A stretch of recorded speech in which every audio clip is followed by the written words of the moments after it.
Hi hello welcome to daddy பிள்ளை. வீடியோக்குள்ளே போகிறதுக்கு முன்னாடி நம்ம சேனலை சப்ஸ்கிரைப் பண்ணாதவங்க சப்ஸ்கிரைப் பண்ணிக்கோங்க. கூடவே பெல் பட்டனை கிளிக் பண்ணி ஆள் கொடுங்க. வாங்க இப்போ நம்ம வீடியோக்குள்ளே போகலாம்.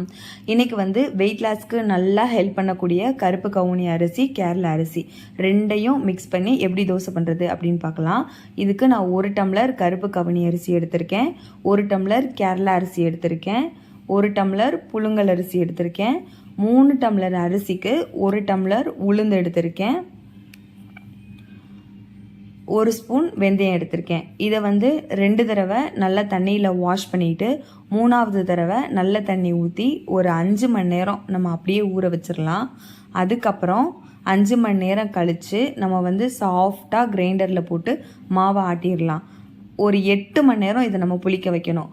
8 மணி நேரம் புளிக்க வைக்கலாம், இல்லாட்டா ஓவர் நைட் புளிக்க வச்சுட்டு மார்னிங் தோசைக்கு மாவு ரெடி ஆயிரும், தோசை செஞ்சு சாப்பிட்லாம்.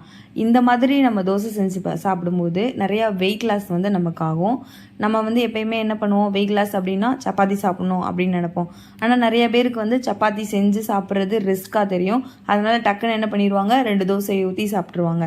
நம்ம இந்த மாதிரி நம்ம ஹை ப்ரோட்டீனும் அதுக்கப்புறம் அயன் உள்ள இந்த தோசையை நம்ம செஞ்சு சாப்பிடும்போது நமக்கு நிறையா வெயிட் லாஸ் ஆகும். அதே சமயம் நமக்கு நிறையா ப்ரோட்டீனும் அயனும் கிடைக்கும், ஈஸியாகவும் இருக்கும்.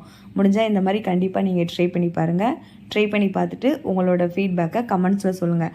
இதுக்கு சட்னி சாம்பார் கூட தேவை அப்படின்லாம் கிடையாது, வெறும் தோசையை சாப்பிட்டாலே நமக்கு செம்மையாக இருக்கும். முடிஞ்சால் ட்ரை பண்ணி பாருங்கள். தேங்க்யூ.